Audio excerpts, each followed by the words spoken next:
할렐루야. 오늘은 5월 9일 토요일 아침입니다. 지난 한 주간 어떻게 지내셨습니까? 하나님의 은혜로 긍휼로 우리는 살아가고 있습니다. 이러한 때 우리가 더욱 하나님 앞에 가까이 가기를 소원하고 하나님의 말씀을 따라 사는 삶을 훈련하면 좋겠습니다. 오늘 함께 나눌 말씀은 신명기 15장 12절에서 23절의 말씀입니다. 오늘 말씀의 제목은 구원받은 자유인으로서 너그럽게 살게 하소서입니다. 구원받은 자유인으로서 너그럽게 살게 하소서. 하나님은 세상을 창조하시고 7일째 되는 날 안식하셨습니다. 그리고 7년째 되는 해를 안식년으로 선포하셨습니다. 사람도 땅도 자연도 모든 만물도 안식이 필요하다는 것입니다. 이것은 하나님의 창조 원리이고 또 우리 인간과 만물에게 주신 하나님의 축복입니다. 안식년은 하나님의 은혜와 긍휼의 성품이 잘 반영된 제도입니다. 오늘 말씀은 이러한 안식일의 원리를 적용하여서 7년째 되는 해에 종들을 자유롭게 놓아주라고 명령하고 계십니다. 여기서 종은 히브리인 종들을 말하고 있는데요. 그들이 어떻게 종이 되었습니까? 성경에 동족을 종으로 삼지 말라고 했지만은 집안이 경제적으로 너무 어렵구나, 빚을 얻었다가 다 갚지 못해 채주의 집에 들어가 종이 된 것입니다.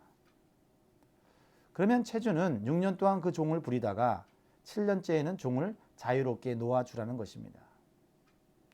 12절 말씀을 읽습니다. 내 동족 히브리 남자나 히브리 여자가 네게 팔렸다 하자. 만일 6해 동안 너를 섬겼거든 7째 해에 너는 그를 놓아 자유롭게 할 것이요. 이 명령은 가나안 땅에 들어가서 살고 있는 이스라엘 백성에게 하신 하나님의 명령입니다. 그리고 출애굽기 21장에는 종의 해방만을 말씀하셨는데 오늘 본문 신명기에서는 종을 자유롭게 할 때는 그 종에게 생계를 보장할 양식을 넉넉하게 줄 것을 말씀하고 있습니다. 13절 14절 말씀을 읽어보겠습니다. 그를 놓아 자유하게 할 때에는 빈손으로 가게 하지 말고 내 양 무리 중에서와 타작마당에서와 포도주 틀에서 그에게 후히 줄지니 곧 내 하나님 여호와께서 내게 복을 주신 대로 그에게 줄지니라.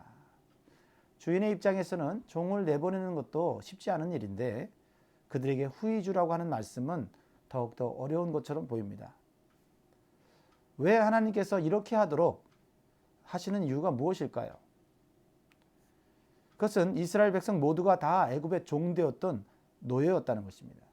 그런데 하나님께서 아무런 조건 없이 아무런 대가 없이 그들을 노예에서 해방시켜 자유인이 되게 하셨습니다. 그리고 애굽 사람들에게 풍족하게 양식을 얻어 나오게 하셨습니다. 얼마나 놀라운 하나님의 은혜입니까? 15절 말씀에 보면은 너는 애굽 땅에서 종되었던 것과 내 하나님 여호와께서 너를 속량하셨음을 기억하라. 그것으로 말미암아 내가 오늘 이같이 내게 명령하노라. 하나님께서 종을 자유롭게 하라는 그 이유가 여기에 있는 것입니다. 이스라엘 백성들은 종되었던 노예되었던 경험이 있습니다. 그리고 하나님의 놀라운 은혜로 구원받아 자유를 누리고 지금까지 살아왔습니다.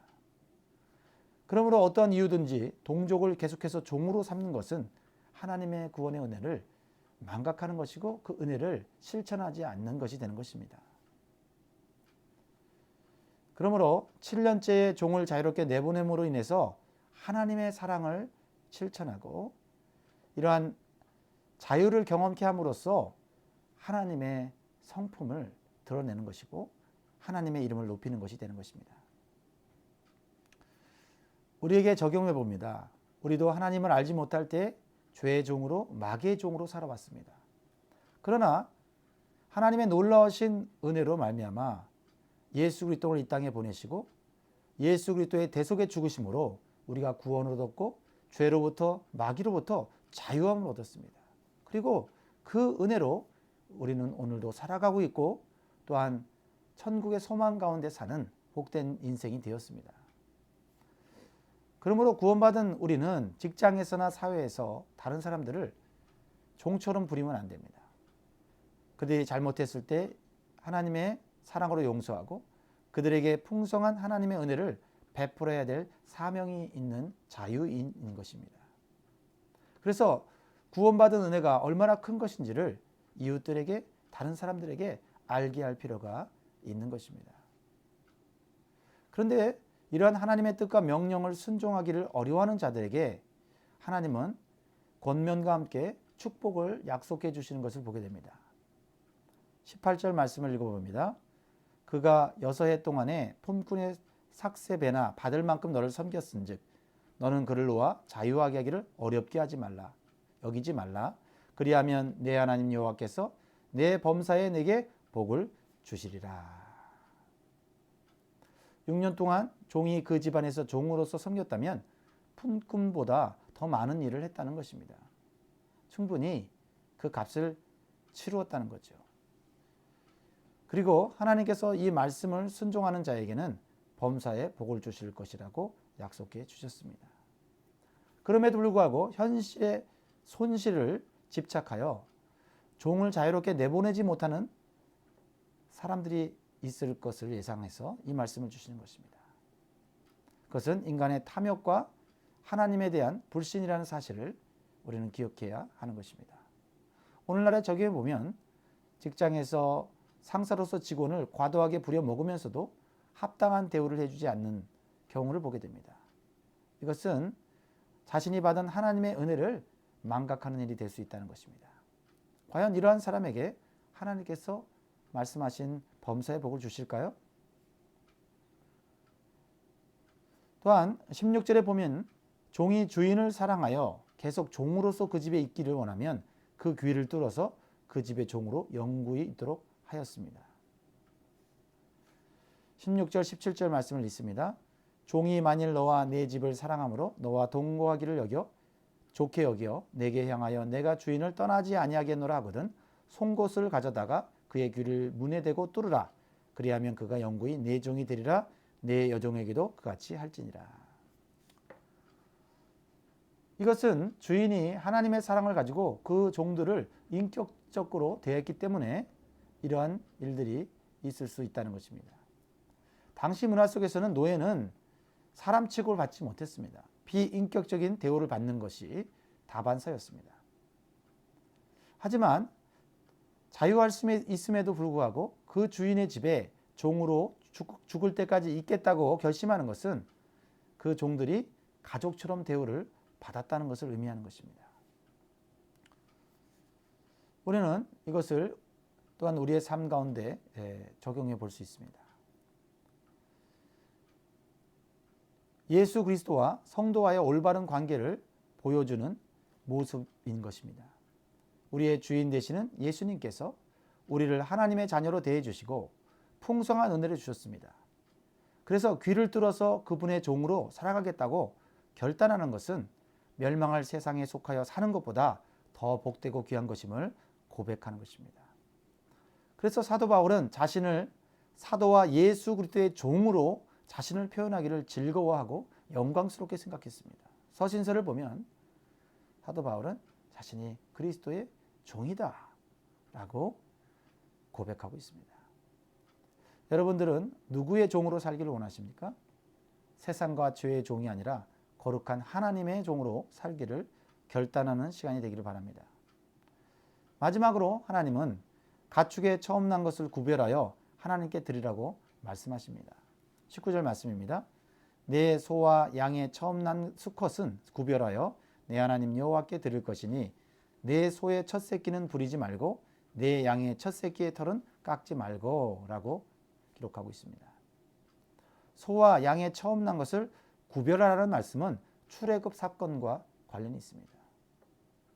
기억나시죠? 하나님께서 10번째 재앙을 내리실 때 애굽의 장자와 가축의 초태생은 다 죽였지만 이스라엘의 장자와 초태생은 살리셨습니다.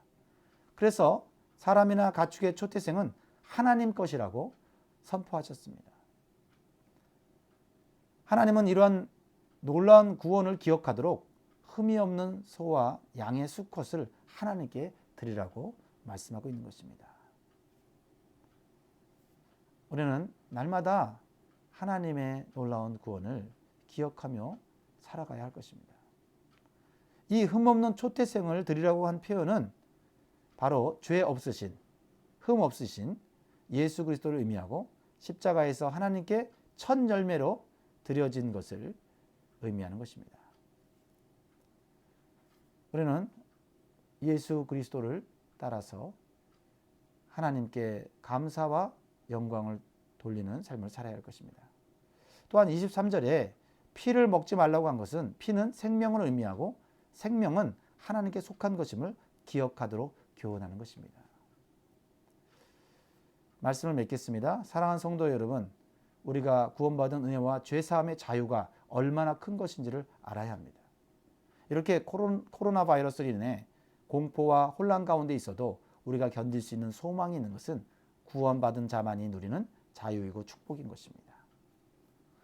더 나아가 우리가 이 구원의 은총과 축복을 우리만 누릴 것이 아니라 죄와 마귀의 종된 자들에게 선포하여 그들도 우리가 누리는 참된 자유와 기쁨을 누리도록 해야 할 것입니다. 우리가 세상에서 또 직장에서 어디에 있든지 우리 주변에 있는 사람들에게 너그러운 마음으로 베풀며 사는 것이 우리의 아름다운 신앙의 모습인 것입니다. 이제 우리가 모여서 하나님께 예배드리게 될 때 우리는 하나님의 은혜를 고백하면서 감사와 축제 예배를 드릴 수 있도록 더욱 중보기도 해주시고 준비해 주시기를 간절히 바랍니다.